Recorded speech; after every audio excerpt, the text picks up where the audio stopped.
안녕하세요. 생활 속 건강을 위한 채널 생활건강TV입니다. 조금 있으면 여름이라서 아무래도 노출이 있다 보니 다이어트 계획 세우시는 분들 많으시죠? 그런데 짧은 단기간에 체중 감량을 위해 잘못된 다이어트로 효과는 1도 못 보고 오히려 건강을 해치거나 당뇨 같은 질병까지 생기는 분들이 적지 않은데요. 특히 중년 50대 이후에는 점차 노화가 진행이 되면서 한번 건강을 상하면 회복이 매우 어렵습니다.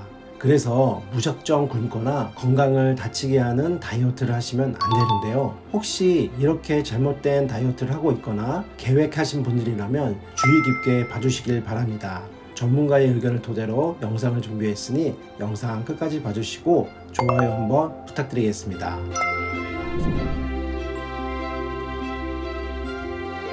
첫 번째로 사우나에서 땀을 빼면서 다이어트를 하시는 분들 계신데요. 특히 여성분들 사우나 혹은 찜질방에서 땀을 빼며 체중을 줄이고 계시는 분들 간혹 보게 되는데요. 물론 운동선수들도 체중 감량을 위해 사우나를 이용하는 모습을 많이 봤을 텐데요. 그렇게 열심히 땀을 뺐으니 체중계에 올라가서 확인을 해보셨을 텐데요. 어떤가요? 줄었나요? 네, 당연히 1에서 2kg 정도는 줄었을 건데요. 그건 체중이 줄었지 지방이 빠진 건 아닙니다.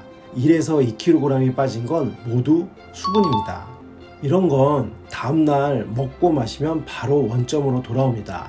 체중은 원점으로 돌아오고 건강은 나빠지고, 이런 사우나 다이어트는 우리 몸속 뱃속에 있는 내장 지방을 빼는 효과가 없을 뿐더러 우리 얼굴에 열이 올라 혈관을 늘어지게 하여 안면 홍조를 촉진시킵니다. 가끔 우리 몸이 피곤해서 찌뿌둥하고 순환이 아닐 때 사우나로 순환을 돕는 건 좋습니다. 그런데 다이어트를 위한 자주 장시간 사우나를 하는 습관으로 인해 세포의 탈수를 불러일으키고 피부 노화를 촉진시킬 수 있습니다. 그래서 50대 이후에는 내 피부를 위해서라도 절대 피하셔야 하며, 노화가 진행되고 있는 30대, 40대 분들도 마찬가지입니다. 두 번째는 요요 현상인데요. 다이어트에서 식이요법을 통해 짧은 시간 동안 일시적으로 감량한 체중이 다시 돌아오는 것을 우리가 요요 현상이라고 하는데요. 이런 경우 보통 젊은 층, 특히 모델이나 어떤 행사를 목적으로 일시적인 다이어트를 위해 급격하게 체중을 줄였다가 다시 일상적인 식습관으로 돌아오면 체중이 원래 상태로 돌아오는데, 이런 식으로 뺐다가 다시 찌기를 반복하는 형태의 요요 다이어트를 하시고 계시지는 않은가요? 2022년 미국 생리학회 컨퍼런스에서 발표된 논문에 따르면 살이 빠졌다가 찌기를 3회 이상 반복하는 동안 췌장에 큰 타격을 준다고 합니다. 췌장은 인혈당 조절에 중요한 호르몬인 인슐린과 글루카곤을 혈액 속으로 분비합니다. 인슐린은 혈당을 낮추고 글루카곤은 높이는 역할을 하므로 이 둘은 당뇨와 밀접한 관계가 있습니다. 즉 췌장에 이상이 오면 인슐린을 분비를 못하여 당뇨가 올 수가 있다는 것이죠. 다시 말해 요요를 반복하면 췌장이 나빠져서 인슐린 분비를 못해 당뇨가 생길 수 있는 확률이 높아진다는 것을 기억하셔야 합니다. 또한 심장과 콩팥에도 무리를 주어 심장질환과 고혈압, 고지혈증 같은 대사질환의 발병률을 높이는 것으로 나타났습니다. 그래서 50세 이후에는 굶어서 살을 빼고 다시 식습관으로 돌아가는 이런 요요를 되풀이하는 다이어트는 절대 해서는 안 됩니다. 건강한 다이어트 때 말씀드렸듯이 굶어서 빠지는 체중은 근육이 빠지는 것이라고 말씀을 드렸는데요. 영상 참고 부탁드릴게요. 이렇게 요요 현상은 더 안 좋은 것 중에 하나는 목표했던 체중을 도달했을 때 이것을 유지해야 하는데 급격하게 굶었기 때문에 급격한 폭식을 하게 되는데요. 이때 폭식으로 인해 위장이 망가지고 장 기능 저하로 장내 미생물종의 균형도 깨지면서 만성염증을 유발하게 됩니다. 꼭 주의해 주시길 바랍니다. 세 번째는 수분, 즉 물 제한 다이어트입니다. 간혹 TV나 헬스 정보 영상을 통해 바디 프로필을 찍기 하루 전에 수분을 일체 섭취하지 않거나, 혹은 모델들이 런어웨이 하기 몇 주 전부터 수분 섭취를 거의 안 하면서 다이어트 한다는 영상을 접했을 텐데요. 이건 붓기를 최대한 빼기 위해서인데요. 경험을 하신 분들도 계실 텐데요. 물을 안 마시면 덜 붓는 느낌이 있지만 종국에는 부종이 더 심해집니다. 우리 몸은 물과 함께 땀, 소변, 대변을 통해 우리 몸에 노폐물과 독소를 배출하는데 물을 안 마시게 되면 노폐물 배출길이 막히게 됩니다. 그래서 부종이 염려된다면 물은 드셔야 하고 대신 염분을 제한하는 것이 좋습니다. 염분은 체내 수분이 밖으로 배출되지 못하고 담아두는 작용을 하기 때문에 수분 대사를 방해해서 불필요한 부종을 생기게 합니다. 그래서 잘 붙는 분이 다이어트를 실패하지 않으려면 물은 크게 신경 쓰지 마시고요. 평소보다 덜 짜게 싱겁게 먹는 식단을 바꿔보시는 걸 추천드립니다.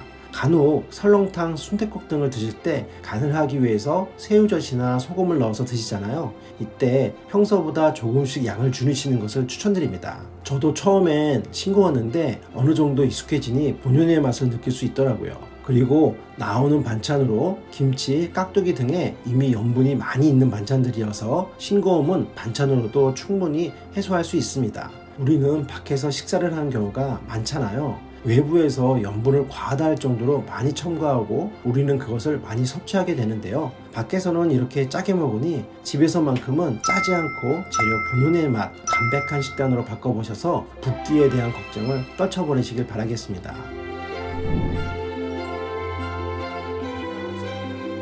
마지막 네 번째로는 다이어트를 딱 한 가지로만 의존하라고 하는 다이어트인데요.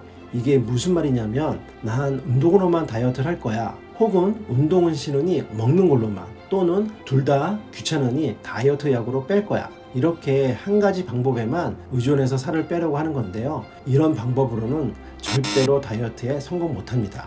식단만 하고 운동 안 하시는 분, 특히 50세 이상이신 분들은 집중해 주세요. 50세 이후에 근육량이 급격하게 감소하는데 근육이 빠지면 기초대사량이 떨어지게 됩니다. 그럼 어떻게 되겠어요? 면역력이 떨어지게 되고 각종 질병, 질환에 걸리게 쉽게 됩니다. 환절기 때마다 아프게 되는 거예요.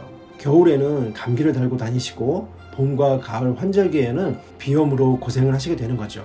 또 약물에만 의지하는 것은 정말 더 심각한 문제인데요. 운동도 식단도 안 한다는 건 먹는 건 마음 편하게 먹겠다는 소리잖아요. 술도 먹고 패스트푸드도 먹고 이렇게 생활 습관이 나쁘게 변한 상태에서 약을 자꾸 먹게 되면 간에 부하가 많이 가면서 간 손상을 초래할 수 있습니다. 간이 중요한 건 여러분들 다 아시죠? 우리 몸에 어느 곳 하는 것이라도 중요하지 않은 것은 없습니다만 이렇게 어느 것 하나에만 의존한다는 건 내 몸을 망가뜨리는 것입니다. 그리고 다이어트 약은 운동과 식단을 병행했을 때 더 좋은 효과를 낼 수가 있습니다. 내가 먹고 운동하는 것을 더 효과를 올려주는 것이 바로 약이거든요.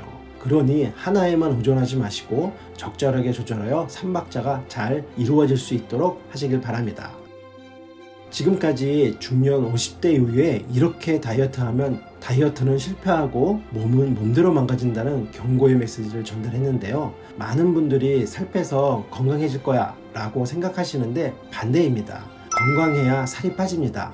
혈액순환이 잘 되고 림프순환이 잘 되고 간이 건강하고 건강한 사람일수록 다이어트를 했을 때 살이 잘 빠집니다. 그리고 유지도 잘하게 되는 것이죠. 그래서 단기간에 10kg을 빼야지 하는 수치 목표를 두지 마시고 내가 어떻게 하면 지금보다 건강해질 수 있을지에 초점을 두시길 바랍니다. 멋진 몸매 좋죠. 하지만 50대에는 건강이 최우선입니다.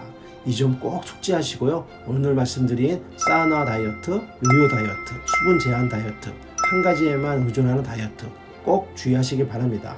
혹시 다이어트에 성공하셨거나 다이어트 중이신 분들 내가 경험한 것 중에 도움이 되고 좋은 정보가 있으시다면 댓글을 통해 좋은 정보가 많은 분들에게 공유가 되어 우리 모두 건강한 다이어트에 성공하셨으면 좋겠습니다. 오늘 영상 여기까지고요. 영상 끝까지 봐주셔서 감사합니다. 정보가 도움되셨다면 구독, 좋아요, 알림 설정 해주시고요. 다음에 더 좋은 정보로 찾아뵙겠습니다. 감사합니다.